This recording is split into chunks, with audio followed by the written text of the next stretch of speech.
Hello বন্ধুরা, কেমন আছো তোমরা সবাই? আশা করছি সকলে আছো ভালো। তো বন্ধুরা, আজকের এই ভিডিওটা অনেকটা স্পেশাল হতে চলেছে, আর আজকের দিনটাও আমাদের কাছে স্পেশাল হতে চলেছে। কারণ অনেক দিন ধরে আমরা স্যারকে বলছিলাম যে আমরা কোথাও ঘুরতে যাওয়া হচ্ছিল না। আজকে হঠাৎ একটা দিন ঠিক করে আমরা বেরিয়ে পড়েছি হাজারদুয়ারি ঘুরতে যাওয়ার উদ্দেশ্যে। তো বন্ধুরা, আজকের এই ভিডিওটা কেউ স্কিপ করবে না, একেবারে শেষ পর্যন্ত দেখো। ভিডিওটা ভালো লাগলে লাইক শেয়ার করতে ভুলো না, এবং কমেন্টে বলো তোমার কোন পার্টটা সবচেয়ে বেশি ভালো লেগেছে। তো বেশি কথা না বলে একেবারে গিয়ে হাজারদুয়ারির সামনে গিয়ে কথা বলছি তোমাদের সাথে। ততক্ষণে যেন বাই বাই। 2 hours later. তো বন্ধুরা, অবশেষে অনেকটা পথ জার্নি করার পর আমরা একেবারে এসে পৌঁছে গেছি হাজারদুয়ারি প্রাসাদে। এখানে প্রায় প্রত্যেকের জন্য আলাদাভাবে টিকিট কাটা হয়েছে। টিকিট কাটার পর আমরা এসে পৌঁছে গেছি এখানে। তো দেখেই বুঝতে পারছো হাজারদুয়ারি প্রাসাদটা দেখতে কি অপূর্ব লাগছে। একের পর এক দৃশ্যগুলো তোমাদের সামনে আমি তুলে ধরছি। তোমাদের আশা করি এই ভিডিওটা অবশ্যই ভালো লাগবে, এবং ভালো লাগলে প্রত্যেকটা দৃশ্যর মধ্যে কোন পার্টটা তোমাকে বেশি ভালো লাগলো একবার কমেন্ট করে জানাতে ভুলবে না। আর আমাদের চ্যানেলে নতুন হয়ে থাকলে চ্যানেলটাকে সাবস্ক্রাইব করো, বেল নোটিফিকেশান অন করে আমাদের পাশে থাকার চেষ্টা করো, যাতে এরকম ইন্টারেস্টিং ভিডিও আরও তোমাদের সামনে তুলে ধরতে পারি। হাজারদুয়ারি দেখা সম্পূর্ণ শেষ হওয়ার পর তোমাদের সামনে আমি এমন একটা জিনিস তুলে ধরবো যেটা দেখলে তোমরাও মুগ্ধ হয়ে যাবে। আশা করছি তোমাদের ভালো লাগবে। বর্তমানে তোমাদের সামনে তুলে ধরেছি যুদ্ধ কামান। এই কামানগুলো প্রধানত সেই সময় ব্রোঞ্জ এবং লোহা দিয়ে তৈরি হতো, যাতে সেটা দীর্ঘস্থায়ী হতো এবং শক্তিও বজায় থাকে।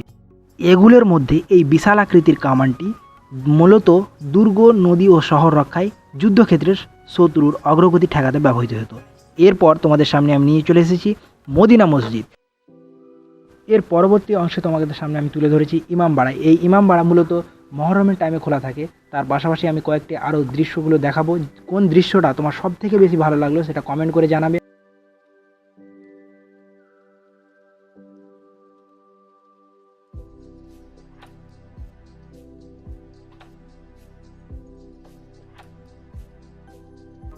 তো বন্ধুরা, এখন আমরা হাজারদুয়ারি প্যালেসের প্রায় প্রত্যেকটা জায়গায় ঘোরাঘুরির কাজ কমপ্লিট করে নিয়েছি। ভিতর থেকে ঘুরেছি, ভিতরে ক্যামেরা অ্যালাউ নেই, তাই আমি তোমাদের দেখাতে পারিনি। আশা করছি তোমাদের এই ভিডিওটা ভালো লেগেছে। এখন আমরা এই রাজপ্রাসাদ থেকে বেরিয়ে সোজা যাব আমরা খাওয়ার উদ্দেশ্যে। খাওয়া দাওয়া করে সেখান থেকে আমরা ঔরঙ্গজেবের বাড়ি, জগৎ সেঠের বাড়ি ঘোরাঘুরি করে এসে অবশেষে মতিঝিল পার্ক দেখে আমরা বাড়ি যাব। এখন তোমাদের সামনে আমি তুলে ধরেছি এই হাজারদুয়ারি প্যালেসের বাইরে যেসব খেলনাগুলো বিক্রি করে, কাঠের তৈরি খেলনা, তাছাড়া কলম বলো, যাবতীয় ফুলের ফুলদানি বলো, সমস্ত কিছু দেখতে পাচ্ছ।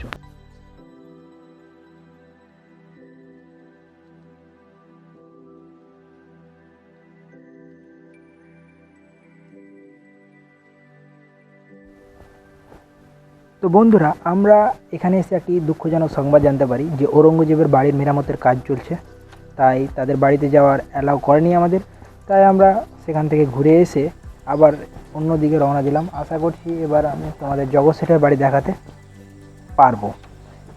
অবশেষে আমরা জগৎ সেঠের বাড়ির দিকে রওনা দিয়ে এসে পৌঁছে গেছি। তো বন্ধুরা, এই হচ্ছে সেই জগৎ সেঠের বাড়ি। তোমরা দেখে নাও পুরো দৃশ্যটা।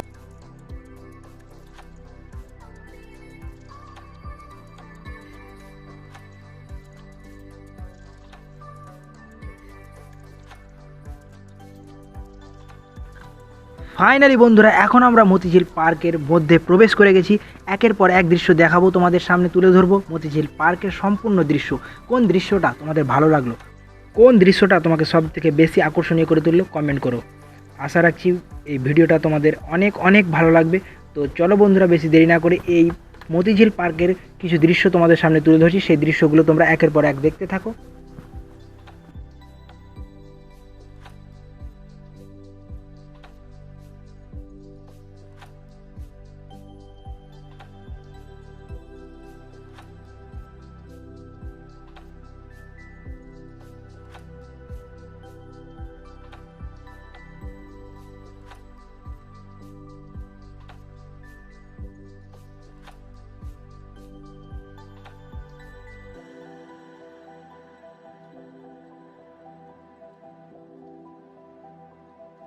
এইবার আমি তোমাদের সামনে আমাদের স্যারের তৈরি করা একটা কিছু ভিডিওর ক্লিপ তুলে ধরছি, যে সমস্ত ক্লিপ আমরা তৈরি করেছিলাম।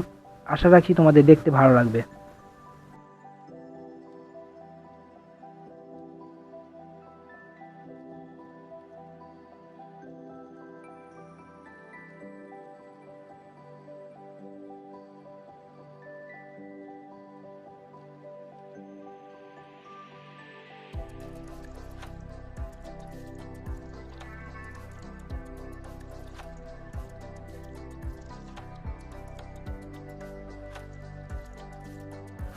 তো বন্ধুরা, আজকের এই ভিডিওটা এই পর্যন্তই। আশা রাখছি তোমাদের এই ভিডিওটা ভালো লাগবে। তোমরা তোমাদের বন্ধুদের সাথে শেয়ার করো, ভিডিওটাকে লাইক শেয়ার কমেন্ট করতে ভুলো না। আর তোমাদের কোন পার্টটা বেশি ভালো লাগলো কমেন্ট করে জানাও। ততক্ষণের জন্য ভালো থাকো, বাই বাই।